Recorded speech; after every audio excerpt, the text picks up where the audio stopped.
Maharashtra वृत्तदर्शन news आणि Yuvagram 24 news आयोजित भव्य घरगुती गणपती सजावट स्पर्धा आणि सार्वजनिक गणपती मंडळ सुंदर गणेश मूर्ती स्पर्धा 2024 या स्पर्धेचे प्रायोजक आहेत उद्योजक माननीय शरद दादा जाधव एसचे डेव्हलपर्स मिरज। गणपती बाप्पा मोरया। नमस्कार। महाराष्ट्र वृत्तदर्शन न्यूज आणि युवाग्राम 24 न्यूज आयोजित सार्वजनिक गणेशोत्सव मंडळ सुंदर मूर्ती स्पर्धेमध्ये मी पूर्वा तुमचं मनापासून स्वागत करते। या स्पर्धेसाठी आपले प्रायोजक आहेत उद्योजक शरद दादा जाधव एसचे डेव्हलपर्स मिरज।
गणपती बाप्पा मोरया। आता आपण आलेलो आहे तानाजी चौकात भारत माता गणेशोत्सव मंडळ यांच्या इथे।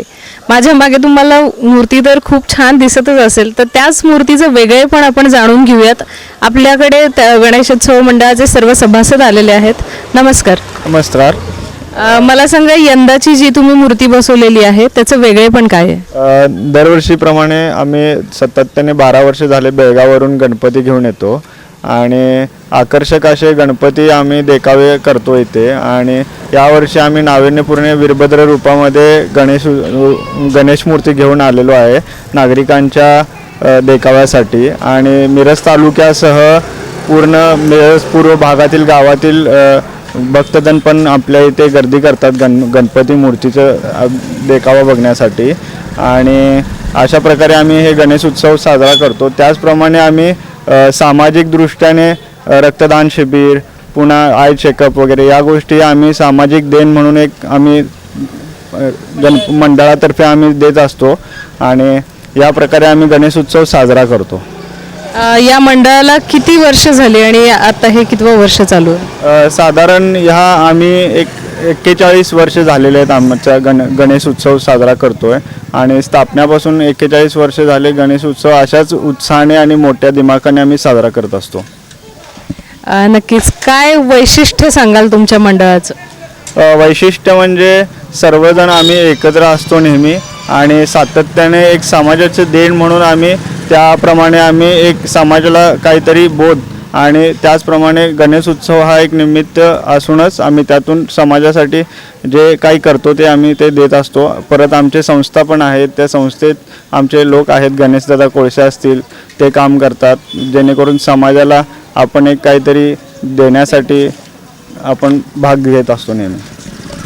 नक्कीच खूप छान माहिती दिलेली आहे त्यांनी। इतकी वर्ष सातत्याने हा गणपती इथे बसवला जात आहे आणि खूप यांचं वैशिष्ट्य म्हणजे दरवर्षी वेगवेगळ्या स्वरूपातील गणपती इथे बसवला जातो आणि मुख्य म्हणजे बेळगावहून या मूर्त्या इथे आणल्या जातात।